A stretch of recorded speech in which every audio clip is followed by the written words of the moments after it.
तो देखो हरित वर्ग स्टार्ट हो रहा है, उसमें लिखा है रोचनम दीपनम वृश्यम आद्रकम विश्व भेषजम।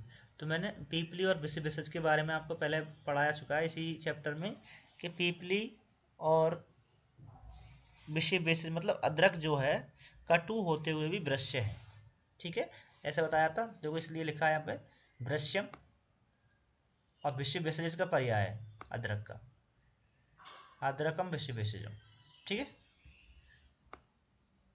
और रोचन और दीपन कराने वाली है, ठीक है। कटु है तो उष्ण होगी, ठीक है। तो बात श्लेष्म विबंधेशु, उष्ण बीज होने की वजह से बात और श्लेष्म का शमन करेगी, ठीक है। तो ये बात ध्यान रखनी है आपको, ये अदरक के लिए बोला, ठीक है। जंबीर, जंबीर नींबू है, ठीक है। जंबीर नींबू क्या करता है, मुख शोधनम, इंपॉर्टेंट निशान लगाना, और सुगंधी, ठीक है। सुगंधी लगता नहीं है परंतु मुख शोधनम सुगंधी बताया हुआ है इसको, ठीक है।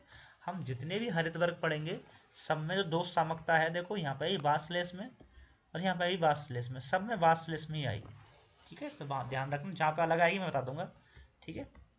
और ये भी रोचन और दीपन है जंबीर नींबू, ठीक है। इंपॉर्टेंट निशान लगाना, किरमिग्नम, किरमिग्नम बताया हुआ है,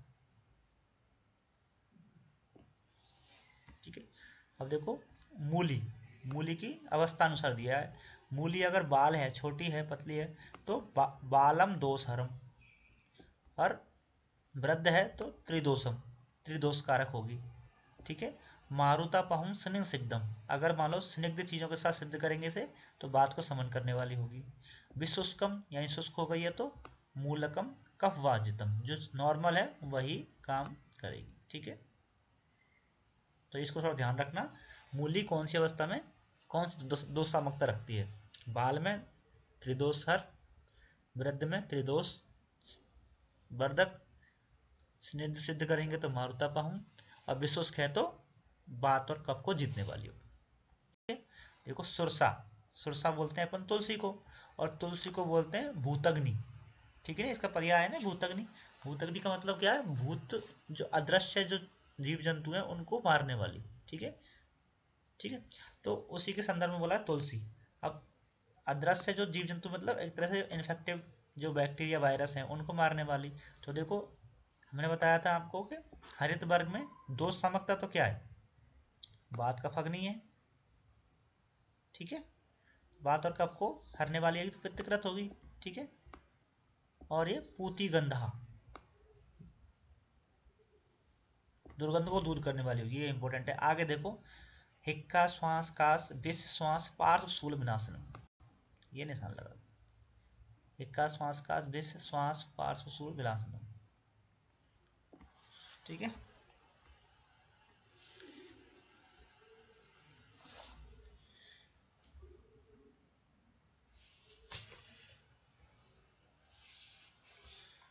आगतवारी धनिया अजगंधा गाजर, ये देखो गाजर, ठीक है। गाजर के लिए बोला है, देखो वात्श्लेष्म अर्षसामितम, वात्श्लेष्म अर्ष के लिए हितकारी है, ठीक है। भाई दो समकता क्या आ गई, बात और कफ आ गई, बात कफ सामक नाशक, ठीक है। और आगे लिखा है ग्राही, ठीक है, ये ग्राही का काम करती है। स्वेदने अव्याहारे च योजित पित्ती नाम, ठीक है। इंपोर्टेंट लिखा है कि जिन व्यक्तियों को पसीना लाने के लिए, जिन व्यक्ति पित्त प्रकृति की नहीं है उनको पसीना लाने के लिए इसका प्रयोग करना चाहिए, ठीक है। तो थोड़ा सा अलग सी चीज़ है, इसको भी आपको याद रखना है।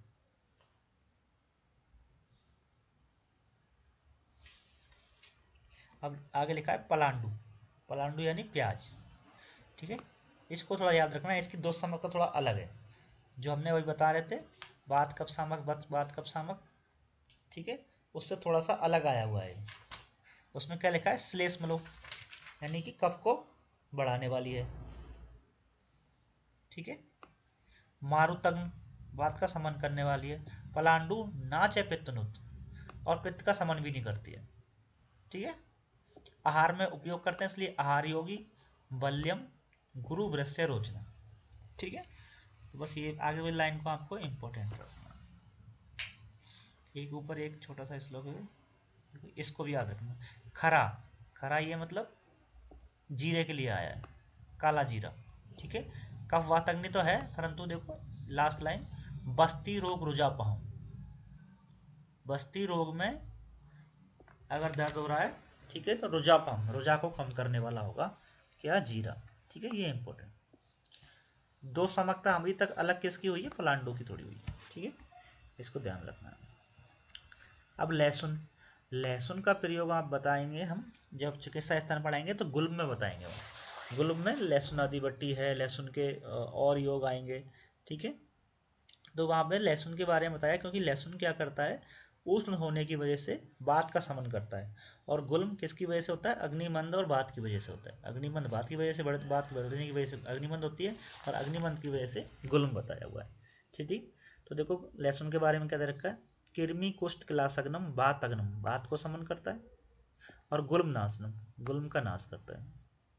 ठीक है, स्निग्ध है और उष्ण है।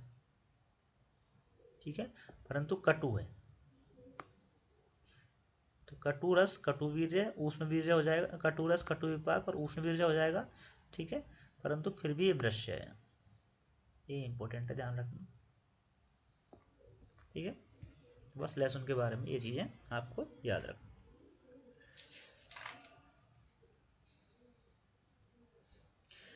आगे देखो, शुष्काणी कफ वातग्नम अन्यम एशाम फलानी च, तो ये बोल रहा है कि हरित वर्ग में जिन फलों को हमने शुष्क रूप में लिया है उनकी दो समकता वात कफग्न होगी। ठीक है, जो हमने अभी बता दिया आपको कॉमन टर्म। ठीक है, इस तरह से आपका हरित वर्ग भी समाप्त हो गया। अब आगे वाला जो वर्ग है मध्य वर्ग, इसमें मदिराओं का वर्णन। ठीक है, देखो प्राकृतिक मदम अम्लम उष्णम अम्लम च उक्तम विपाक्तम, यानी प्राकृतिक जो मद होगी वो अम्ल रस की होगी और अम्ल विपाक की होगी।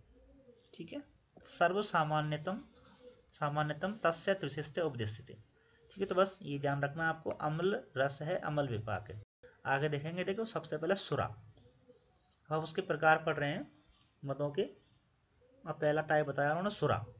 सुरा के लिए बोला है कि कृषाणाम सक्त मूत्रणाम गृहिणी अर्श विकारणम, कृष व्यक्तियों के लिए हितकारी है, जिनका मूत्र सूख गया है या रुक गया है उनके लिए अच्छी है।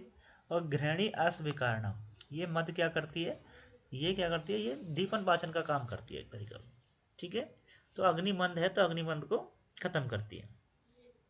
तो देखो सुरा हमने पहले पढ़ा था, सुरा जर्जरी करोती। ठीक है, जर्जरी करोती का मतलब क्या बताया, तो मांस जो है, शरीर का मांस शिथिल कर देती है उस मांस को, परंतु फिर भी सुरा कृष व्यक्ति के लिए अच्छी बताई गई है। ये थोड़ी सी अलग बात है, इसको ध्यान रखना।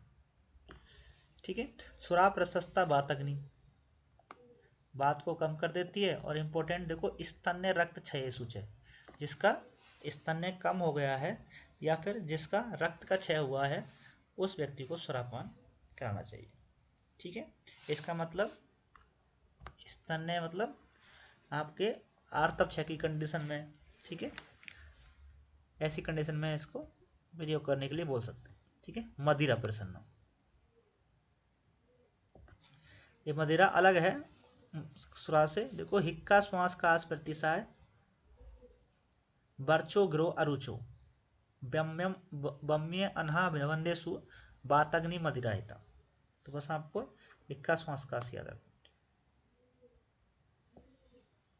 ठीक है, इसको छोड़ दो, अरिष्ट वाले पे देखो, आशा वरिष्ठ में मैंने पहले भी ये श्लोक इसके लिए बताया हुआ है। ठीक है, ये अग्नि को बढ़ाने वाला होता है।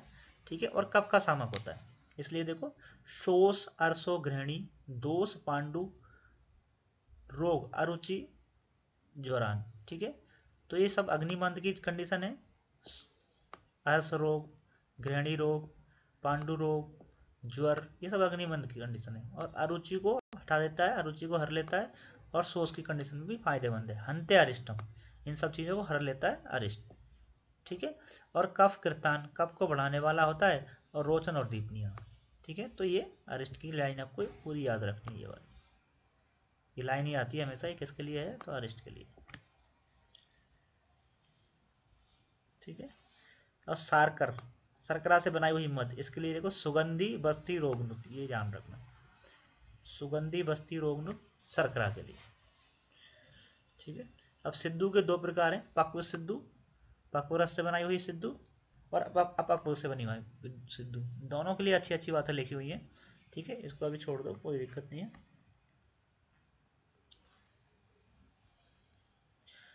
गुड़ से बनाया हुआ मध, गौड़ बोलते हैं उसको। तो ये देखो, पांडु रोगम व्रणहिता दीपिनी अक्षिकी मता। ठीक है, ये पिछली लाइन है। आगे वाली लाइन, सृष्टम भिन्नम सक्रदम गौड़ दर्पण गौड़ तर्पण दीपनम। ठीक है, ये क्या करती है, सकृत बातों, सृष्टम, सृष्ट मतलब बाहर निकालना, मल को बाहर निकालने का काम करती है, बात का समाक होती है, और तर्पण और दीपन कराती है। तो ये पीछे वाली लाइन देखो, अक्षिकी, अक्षिकी लिखा है। अक्षिकी का मतलब क्या है, ये अक्ष एक द्रव्य है। अक्ष किसको बोलते हैं, किसका पर्याय है, अक्ष पर्याय विभीतक का। ठीक है, अभी तक। अक्षफल बोलते हैं उसको। ठीक है, तो देखो ये लिखा है, पांडु रोग व्रणहिता। अगर भीतक से आपने मदिरा बनाई हुई है, ठीक है, या मद बनाया हुआ है, तो उसके लिए लिखा है कि बहेड़े की मदिरा क्या करेगी, पांडु रोग और व्रण में हितकारी हो, और अग्नि को बढ़ाने वाली यानी दीपनीय होगी। ठीक है, अब नेक्स्ट देखो, सुरा आसव। ठीक है, विमर्श में देखो, सुरा आसव के लिए लिखा, सूर्या सूयते तोय कार्यम क्रियते अस्मे च सुरा आसव।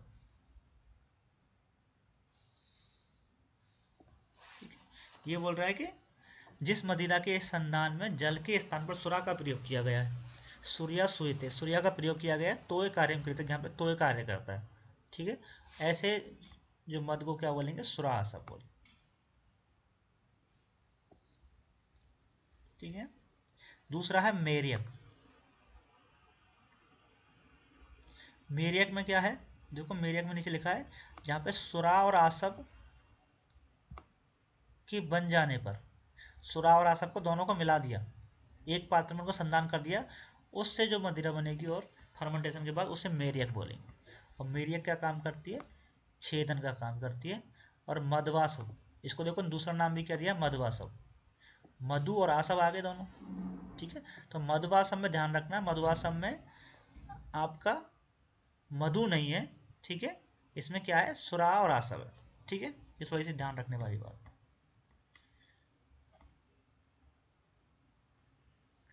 नेक्स्ट देखो, आसवम सुराया दो है, ये भी निशान लगा, चक्रपाणी का है। आसव और सुरा को दोनों को मिला दिया एक पात्र में। ठीक है, जो मैरियक था उसकी डेफिनेशन दे रखी है। ठीक है, संधानम तद जानियात मैरियक।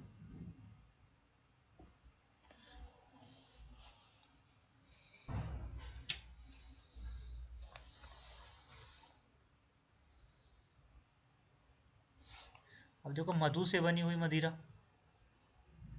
तो मधु से बनी हुई तो कसाय होगी। ठीक है, तो कफाग्न होगी। तो ये कफाग्न का ध्यान रखना, विबंधकनम, विबंध को कम करने वाली, पित्ता विरोध। ठीक है, बाकी एक ये देखो, श्लेष्मलम तू मधुलिका।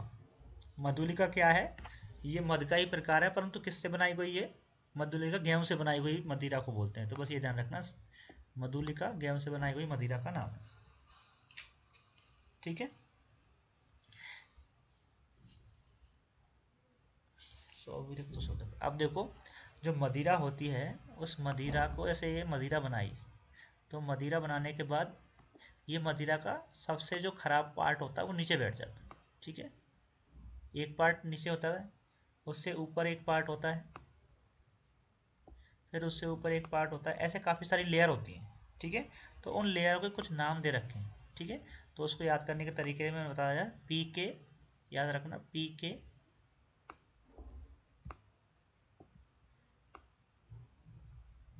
जमेब।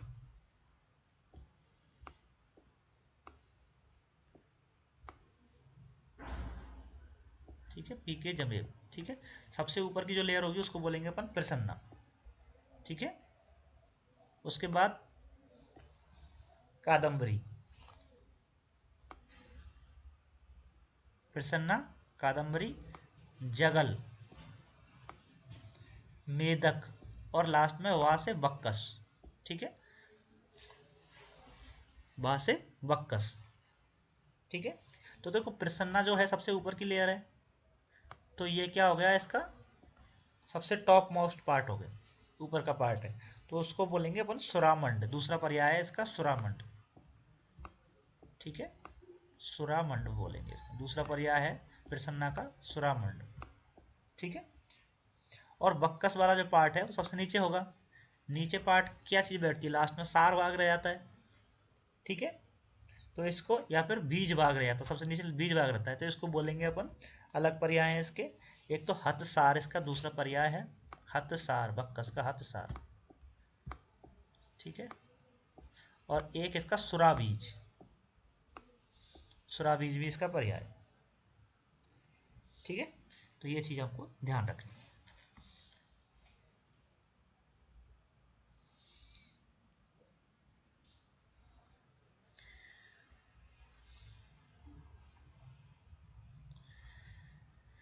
प्राय सभी नवीन मत गुरु होते हैं, दोष समीरणम, दोषों को हरने वाले होते हैं, स्रोत शोधनम, स्रोतों को शोधन करते हैं, ठीक है। और जीर्ण वाले होंगे वो दीपन लघु रोचन, जीर्ण मतलब पचाने वाले होंगे, ठीक है सर। स्रोत शोधन जीर्ण दीपन लघु रोचन, ठीक है। अब मद का सेवन के गुण, ठीक है। तो देखो हर्षणम पीड़नम मदम भय शोक श्रमापहम, तो इस पर निशान लगा लीजिए लाइन पे, ये लाइन शायद आई हुई है, ब्लैंक दे देते हैं मद को, ये क्या चीज़ है, ठीक है। अगर इसका युक्ति युक्त प्रयोग किया जाए तो अमृत की तरह कार्य करता है, ठीक है। इस तरह से आपका ये मद वर्ग भी कंप्लीट हुआ, ठीक है। नेक्स्ट जो आपका वर्ग है वो है जल वर्ग, ठीक हो। अब जल के लिए लिखा हुआ है इन्होंने कि जलम एक विदम सर्वम पतत इंद्रम नवस्तलाम तत्पततम पतितम च एवं देश काल अपेक्षित। इसमें लिखा ये कि जल जब ऊपर से इंद्र से बरसता है तो वो केवल एक प्रकार का होता है, ठीक है। जब नभ से जल आता है, इंद्र जल आता है, वो एक प्रकार का होता है, परंतु गिरने के बाद जब नीचे पृथ्वी के संपर्क में और दोषों के संपर्क में आता है तो उसके रस अलग अलग हो जाते हैं, ठीक है। और ये किसकी अपेक्षा करता है, देश और काल की अपेक्षा करता है, ठीक है। तो एक बात याद रखना आपको, जल एक होता है, देश काल की अपेक्षा करता है, और नीचे पृथ्वी पर गिरने के बाद महाभूतों के साथ संपर्क होने की वजह के उसके गुण बदलते रहते हैं या उसके रस बदल देते हैं, ठीक है। देखो दूसरा श्लोक, शीतम शुचि शिव मृष्टम विमलम लघु षडगुणम प्रकृत्या दिव्य उदकम, और जो इंद्र जल है उसको क्या बोला है, दिव्य जल ही बोला हुआ है, इंद्र जल को ही दिव्य जल बोला हुआ है। और इसके गुण दे रखे हैं कितने, 6 गुण दे रखे हैं, कि शीतल होता है, शुचि यानी कि पवित्र, शुचि मतलब पवित्र होता है, शिव मतलब मंगलकारी होता है, ठीक है, शिव का मतलब होता है मंगलकारी या कल्याणकारक, ठीक है। मृष्टम मतलब जो अच्छा हो हमारे लिए, जो हमारे लिए हितकर हो, मृष्टम मतलब या मीठा हो, जो अच्छा बदन मतलब मुख को अच्छा लगे, ठीक है। और मुख को अच्छा क्या लगता है, स्वादु रस लगता है, इसलिए स्वादु लिख दिया इन्होंने, परंतु सही मीनिंग मृष्ट का क्या है, जो बदन प्रिय हो, मुख के लिए अच्छा हो, ठीक है। विमल यानी कि साफ हो, और लघु हो, ये 6 गुण आकाशीय जल के बताए हुए, ठीक है। नेक्स्ट श्लोक देखिए, भ्रष्टम पात्रम अपेक्षित, अब जैसे ही भूमि पे करेगा वो पात्र की अपेक्षा करेगा, जैसा उसको पात्र मिल जाएगा, पात्र मतलब जैसा इसको स्थान मिल जाएगा वो वैसा ही बन जाएगा, ठीक है।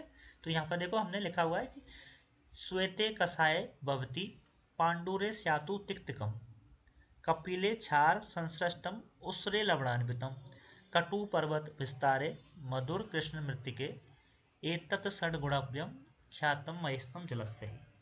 तो यहाँ बताया कि जैसे कसाय रस पे, कसाय रस जो होगा मिट्टी का,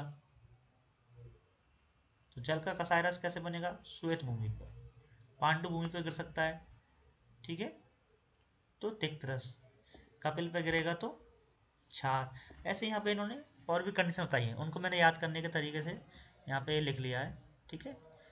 मैं बता देता हूँ आप लोगों को,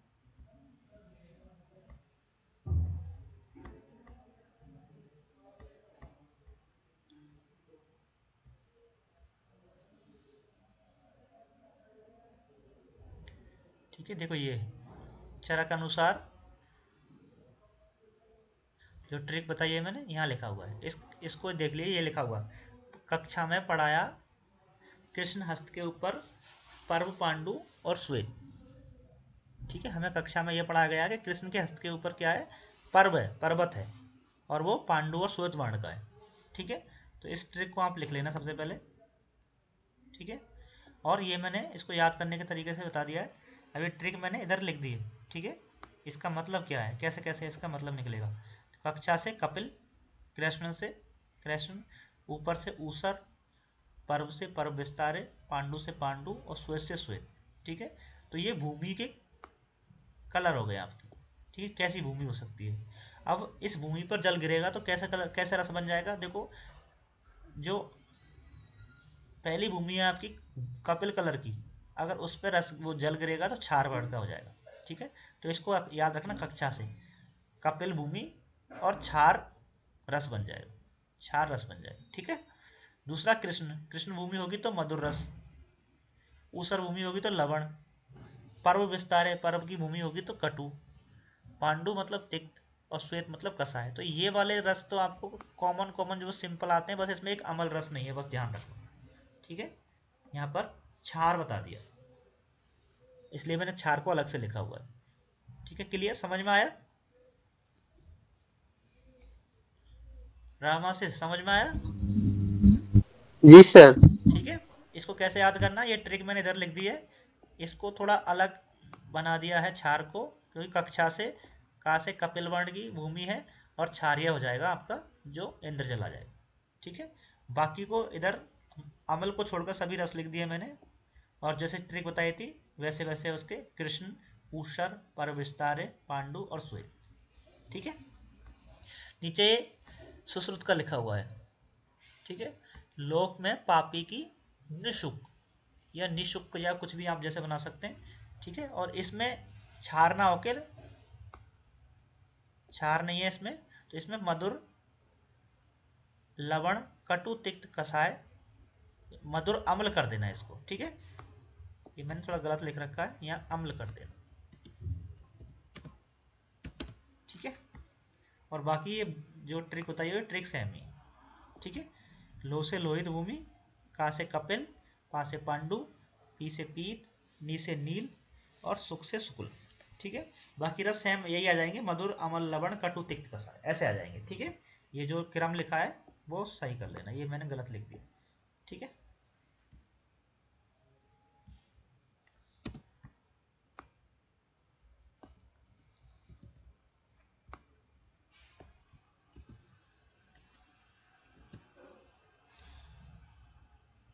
तो इस तरह से मैंने आपको दोनों जो चीज़ें हैं वो बता दी, चरक की भी श्रुत की भी।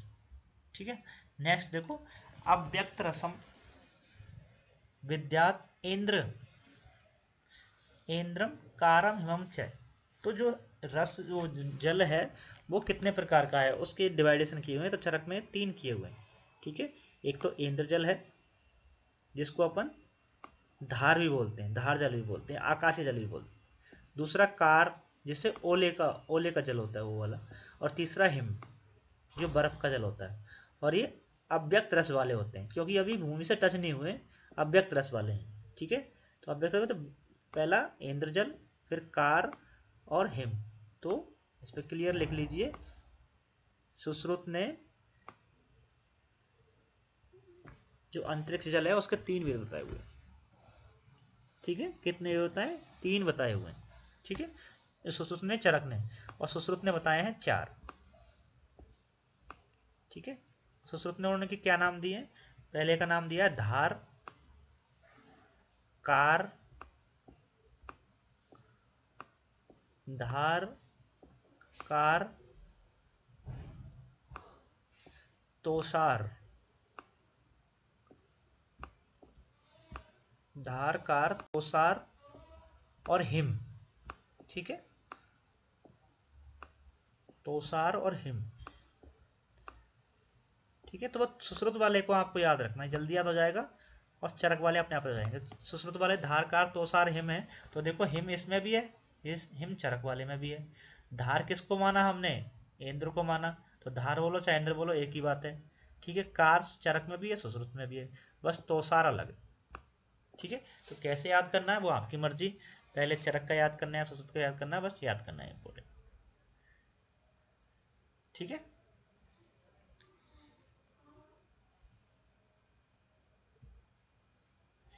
नेक्स्ट देखो, ये जो श्लोक है, यद अंतरिक्षम पतितम इंद्रम सृष्टम च उक्तम पात्रे परिगृह्यते अम्बम तद इंद्रम इत्यम वदंती धीरा नरेंद्र पेयम सलिलम प्रधानम। और जो ये अंतरिक्ष जल है वो प्रधान बताया हुआ है। ठीक है, नरेंद्र पेयम मतलब जो देवता लोग हैं इसका पान करते थे। ठीक है, तो ये प्रधान है, तो बस ये बात ये आपको ध्यान रखनी है। ठीक है,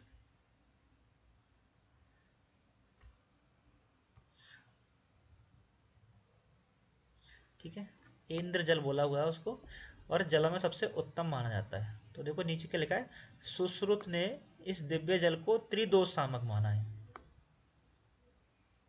बलवर्धक माना है, और रसायन और मेधावर्धक माना है। रसायन और मेधा पर ध्यान रखना, रसायन और मेधावर्धक भी माना है।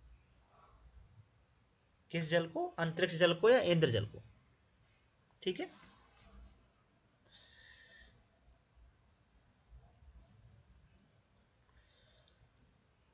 इसके गुण बताए हैं कि सभी उत्तम प्रकार के जल, कुछ कसाय मधुर, एक इस पे ध्यान रखना, आरुक्षम अनवेशंदी, और पानीय उत्तम होता है।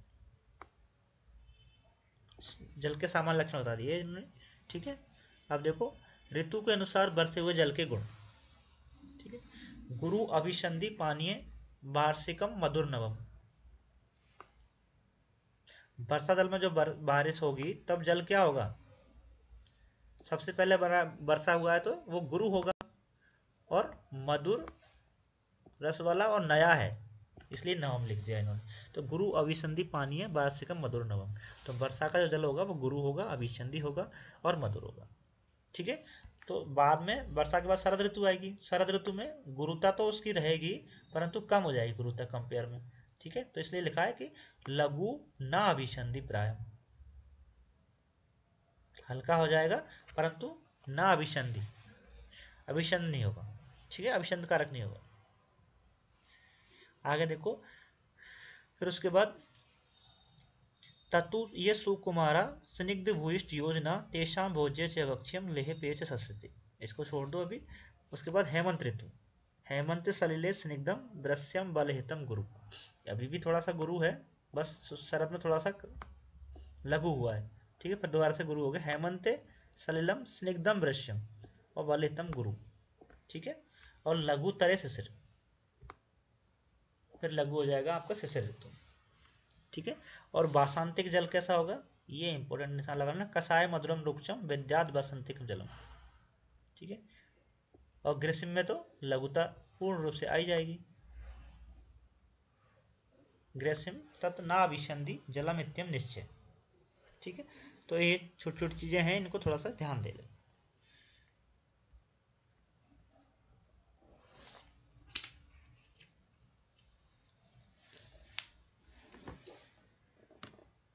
देखो, सुग्रहिता शरदम आपम प्रयोक्तम विशेषते, शरद ऋतु का जो जल है उसको अपने को एकत्र करके रखना चाहिए, और मतलब जो जल है उनको ग्रहण करके रखना चाहिए, शरद ऋतु में उसका पान करना चाहिए। ठीक है, अब कुछ नदियाँ बताइए कि उन नदियों से जो जल निकलता है, ठीक है, उनका क्या प्रभाव होता है अपने बॉडी पे। ठीक है, उसके लिए लिखा हुआ है इन्होंने कि देखो, हिमालय से निकलता है, हिम प्रवाह बोला उसका, और वो होता है पथ्य है, हिम प्रवाह मतलब पथ्य है, हिमालय की औषधियाँ भी अच्छी होती हैं, तो हिमालय का जल, हिमालय से निकला हुआ जल पथ्य है। ठीक है, और देव सेविता, और देवता उसका सेवन करते हैं, पुण्यदायक होता है। ठीक है, सही बात है। नेक्स्ट देखो, मलय प्रवाह, मलय प्रवाह एक पर्वत का नाम है, उससे जो जल निकलता है उसके लिए लगे अमृतोपम, ये अमृत के समान इष्ट होता है अपने लिए। ठीक है, अमृत के समान इष्ट होता है, और विमल उदक, बिल्कुल निर्मल होता है, साफ होता है। ठीक है, अब निकला पश्चिमी अभिमुख यश्च पथ्यतमा निर्मूल का, अब पश्चिम की तरफ जो नदियाँ गिरती हैं उनका जल होता है वो भी पथ्य बताया हुआ है। ठीक है, और वो भी निर्मल और उदक बताया हुआ है। ठीक है, इसके विपरीत अगर पूरब में जो गिरेंगी उनका अच्छा नहीं है जल, वो कैसा है, गुरु है। ठीक है, प्राय मृदु भाग गुरुओं और समुद्र का।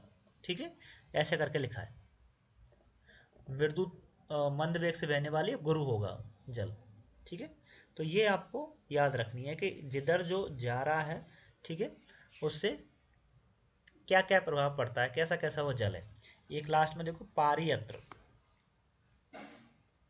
विंध्यम और शह, ये नामक पर्वत हैं। इन पर्वत से अगर जल निकल रहा है, इनसे जल निकलने वाला जल कैसा होगा, शिरो हृदय कुष्ठानाम, शिरो हृदय रोग कुष्ठानाम, हेतु स्लीपत से, और स्लीपत का कारण होता है। ठीक है, ये इंपॉर्टेंट है क्योंकि यही पूछा जाता है, या तो हिमालय वाला पूछा जाता है या फिर ये पूछा जाता है। शिरो हृदय रोग कुष्ठ रोग को उत्पन्न करने वाला जल कौन सा होगा, तो पारियत्र पर्वत का होगा, या विंध्य पर्वत का होगा, या सह पर्वत का। ठीक है, थोड़ा सा सुश्रुत ने इसमें अंतर किया है। ठीक है, सुश्रुत ने हिमवत वाले को, जो हिम से निकलेगा, ठीक है, हिमवत वाले के लिए, उसके लिए लिखा हुआ है कि ये स्लीपत कारक होता है या गलगंड कारक होता है। ठीक है, ये स्लीपद और गलगंड कारक होता है हिम वाला। ठीक है, चरक में जैसे पथ्य बताया है, वही सुश्रुत ने स्लीपद और गलगंड कारक, थोड़ा सा अंतर है। ठीक है, ऐसे ही मलय प्रवाह वाला जो है, उसको सुश्रुत में कृमि कर बताया हुआ है। ठीक है, कृमि करने वाला होता है, और पारियत्र को पथ्य बताया हुआ है। ठीक है, ये पूरा अंतर कर दिया इन्होंने, तो ये चीज़ आपको अंतर को याद रखना। जिसका चरक ने पथ्य बताया हेमवत को, वहीं सुश्रुत ने स्लीपद और गलगंड कारक बताया। मलय प्रभाव का जो हमने अमृत सम पढ़ा था, उनको सुश्रुत ने कृमि कर बताया।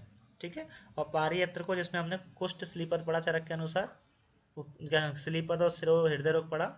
ठीक है, वही सुश्रुत में पथ्य बताया हुआ। ठीक है,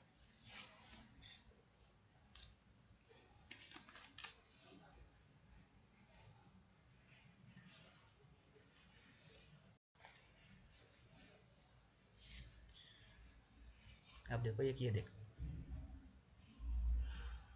समुद्र के जल का गुण, समुद्र का जल कैसा होता है, खारा होता है, तो लवण युक्त है, लवणम अम्बु, और अच्छा होता ही नहीं है इसलिए त्रिदोषम, त्रिदोष कारक होता है, और उसमें से विश्रम गंध युक्त होता है। ठीक है, और वरुण आल्य है, और ये समुद्र जो है वरुण का घर है, वरुण का निवास स्थान है। ठीक है, इस तरह से आपका अष्टम वर्ग जो है जल वर्ग, वो भी समाप्त होता है। ठीक है, नेक्स्ट आपका आता है गौरस वर्ग। गौरस वर्ग मतलब ऐसे जो वर्ग जिसमें गौ के दूध से बने हुए चीज़ें हैं। ठीक है, और गौ और उनके दूध का वर्णन है। ठीक है, कंटिन्यू करें या फिर आज बंद करें,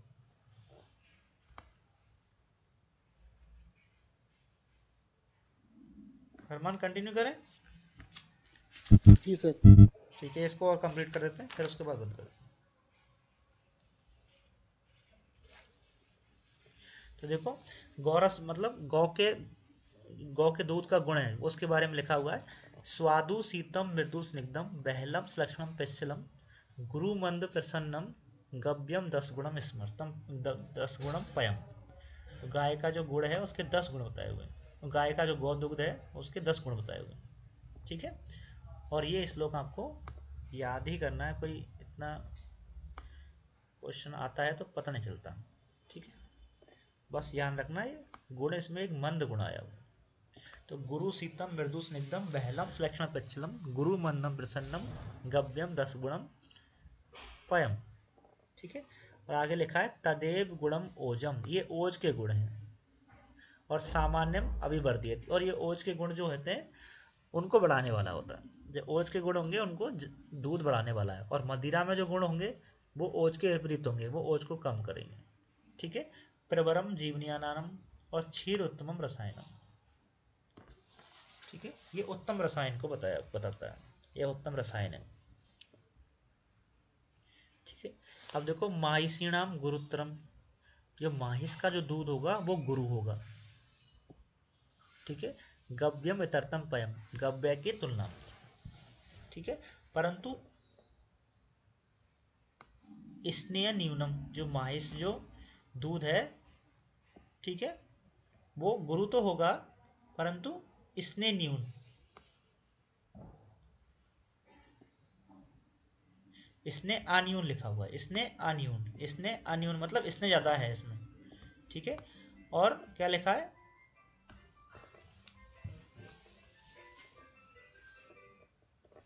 इसमें क्या है, अनिद्राय हितम अति अग्निच। ठीक है, तो अनिद्रा की कंडीशन में यानी निद्रा को लाने वाला होगा, और अत्य अग्नि जिसकी अग्नि बढ़ी हुई है उसके लिए माहिष दुग्ध बताया होगा, यानी कि अग्नि का नाश करने वाला है।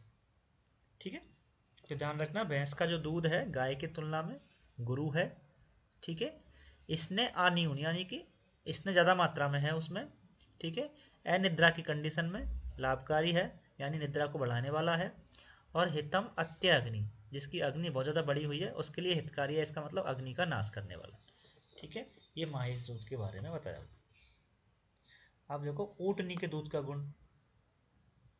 ठीक है, ऊँटनी के दूध का है, बात कफा नाम अनहा कृमि सोप उदर अरससाम। जब उदर रोग पड़ेंगे तो वहाँ भी आपको काफ़ी सारे दूध का सेवन के लिए बताया है, जिसमें एक ऊँटनी का दूध ही बताया हुआ।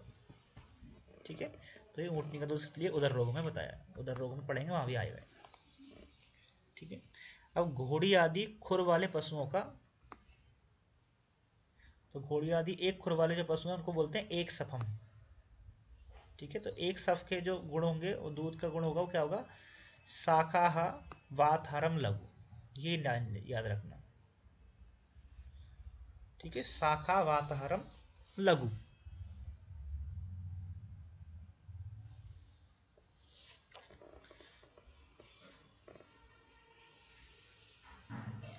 आगे देखो बकरी का दूध। तो बकरी के बारे में मैंने आपको हमेशा बताया, बकरी के बारे में जो भी चीज़ आएगा, चाहे बकरी का मांस है, चाहे बकरी का दूध है, चाहे वहाँ बकरी का मूत्र है। ठीक है, हमेशा ऐसी कंडीशन में आएगा जो अति, जहाँ से ब्लीडिंग हो रही होगी, ब्लीडिंग की जैसी कंडीशन हो, के लिए छत्छीण के लिए, राजछमा जैसी कंडीशन के लिए आएगा। देखो रक्त पित्त अतिसारग्न, रक्त पित्त और अतिसारग्न इनको कम करने वाला, और 6 काश जोरापाम। ठीक है, और कसायम मधुरम, कसाय और मधुर रस का होता है, शीत होता है और लघु होता है। ठीक है, तो ये ध्यान रखना बकरी के दूध के बारे में। ठीक है, भेड़ के दूध के लिए क्या लिखा हुआ है, हिक्का श्वास हरम और पित्त श्लेषम आविकम।